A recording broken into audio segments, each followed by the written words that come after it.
I am Bianca, a 22-year-old university student at one of the top-tier universities in the United States, specifically at Stanford University, majoring in biology. I've always been proud of my physique. I maintain a fit body through regular yoga and running. My hair is a cascade of golden blonde, falling over my shoulders in soft waves, and my eyes are a striking blue, much like the clear skies of California where I live. Physically, I'm quite the package. Standing at 5'7", my body is lean but curvy in all the right places. My breasts, a perky and firm 34C, are often accentuated by the tight white sports bras I wear under my equally snug white t-shirts, which are part of my usual loungewear at home. When I'm not studying or at the gym, I like to keep things simple. My go-to outfit is white leggings that hug my figure, paired with white ankle socks. Occasionally, I prefer the feel of the floor under my bare size 6 US feet, painted with a glossy white polish that matches my attire. My life took a peculiar turn when my mother remarried Samuel. He's an architect, quite charming, and in his early 40s, with a mix of sophistication and casual charm that's hard to resist. Our relationship initially was straightforward until it wasn't. One afternoon, after a long day of lectures on molecular biology and lab work, I returned home, my mind still buzzing with the intricacies of gene expression. Samuel was home, his presence filling the space with an air of quiet authority.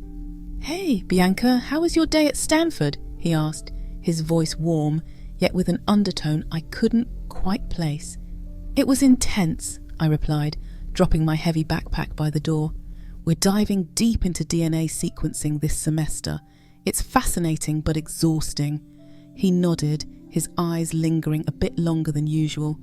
"You look tired. Why don't you relax a bit?" I headed to my room, peeling off my university clothes, slipping into my comfortable white leggings and matching t-shirt. As I sat down to study, Samuel knocked gently on my door, holding a glass of water. "Thought you might need this," he said, his gaze subtly sweeping over my form. "Thanks, Samuel," I said, my voice slightly shaky as I took the glass. His closeness made my heart race, a sensation I couldn't understand or ignore. Days turned into weeks, and our interactions grew more charged. One evening, as I was sprawled on the living room floor, my textbooks around me, barefoot with my white polished toes flexing, Samuel sat next to me.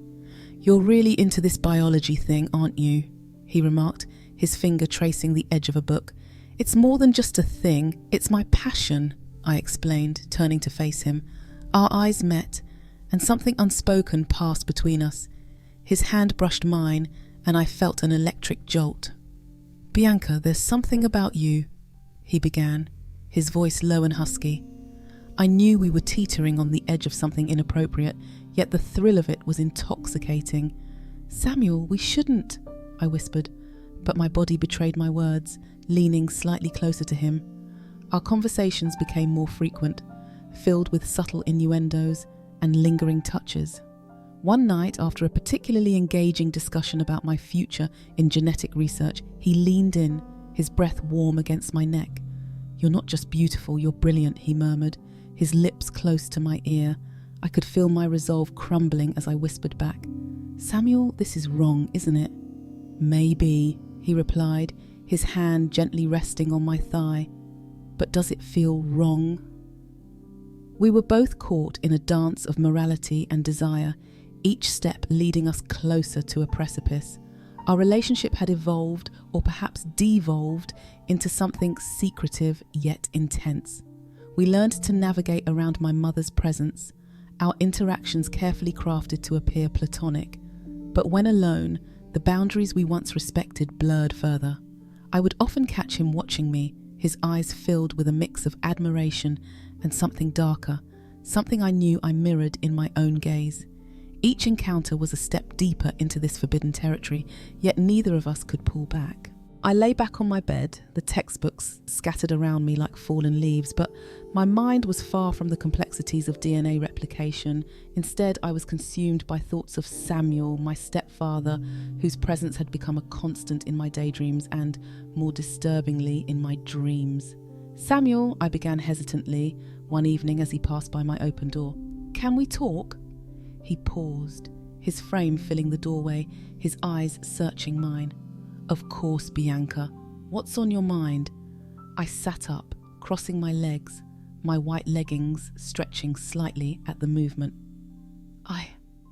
I've been having these dreams," I confessed, my voice barely above a whisper, my cheeks warming at the admission. He stepped into my room, closing the door softly behind him, ensuring privacy. "Dreams?" he prompted, sitting at the edge of my bed, his closeness making my heart flutter. "Yes, about you," I said, my gaze locked with his, seeking some reaction. "They're vivid, intense. You're always there, and it feels real." He seemed to ponder this for a moment, his expression unreadable. "What kind of dreams?" His voice was calm, yet there was a hint of curiosity, or was it concern? I took a deep breath, gathering my courage. "They're not just dreams, Samuel. They're intimate. You're in my bedroom, here, with me, just like now, but different." He leaned closer, his hand brushing mine, a gesture that sent a shiver up my spine. "Bianca, this is a lot to take in," he said, his tone measured. "Are these dreams?" "Disturbing, yes," I admitted, "but also not. It's confusing because part of me wants them to be real. I wake up feeling connected to you in ways I shouldn't." His eyes darkened, reflecting a conflict I felt mirrored in myself. "We need to tread carefully here, Bianca. This isn't just about us. It's about your mother, about our family." "I know, but I needed to tell you. I can't pretend anymore," I said, my voice trembling. "Every night I see you, and it's like you're here, touching me, whispering things that make my heart race." He stood abruptly, pacing slightly, his hand running through his hair. "This complicates things, doesn't it?" I nodded, feeling the weight of our conversation. "Yes, but I couldn't keep it to myself any longer.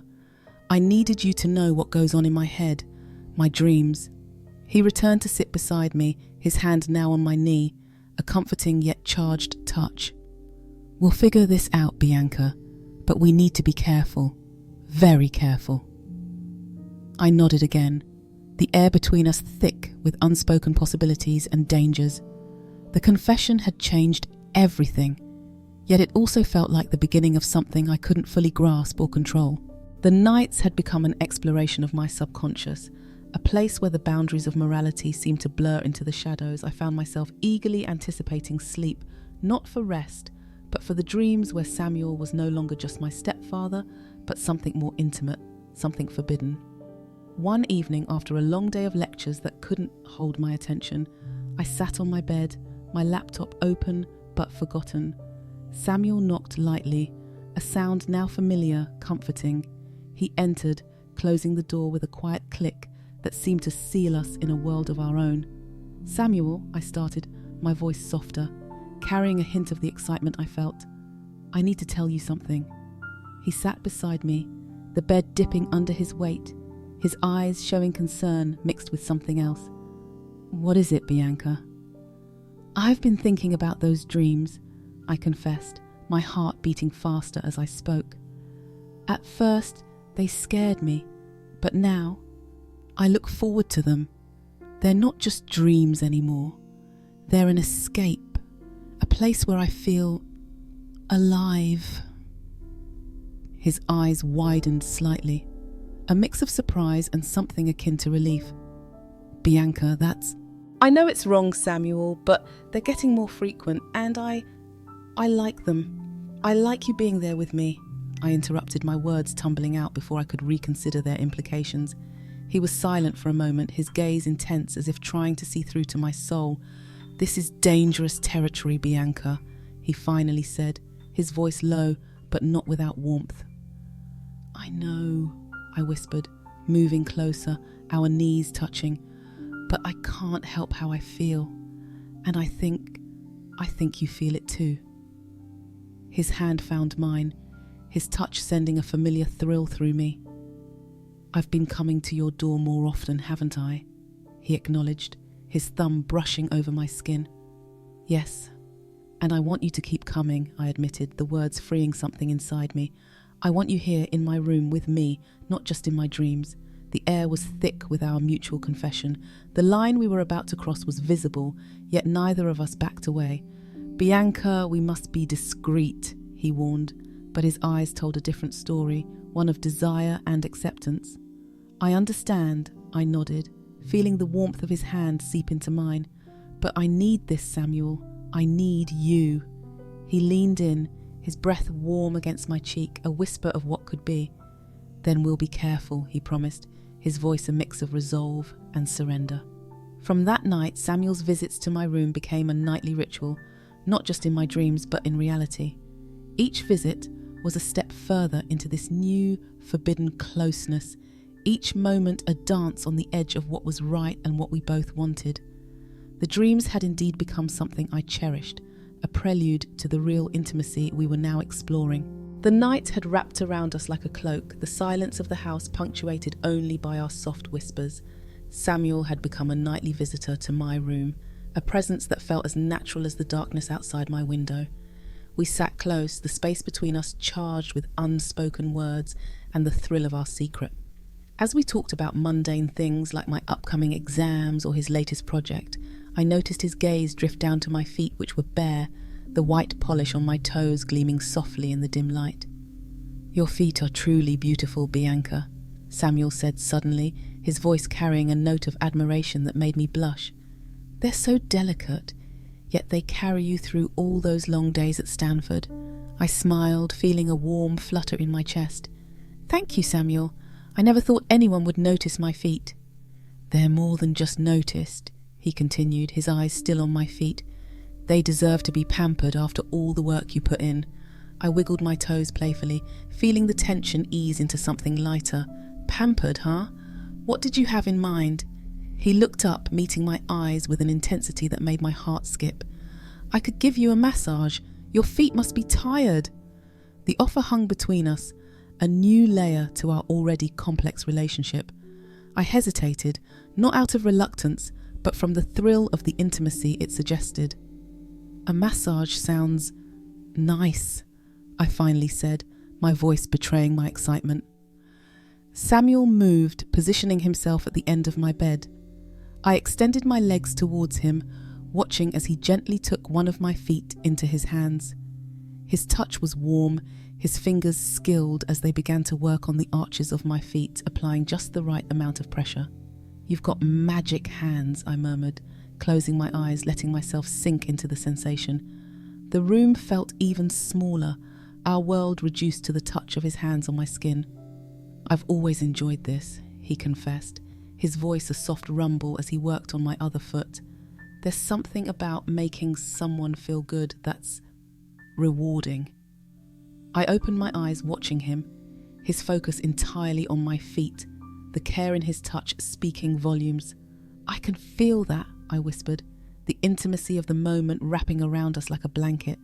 As he continued, the massage became more than just a physical relief.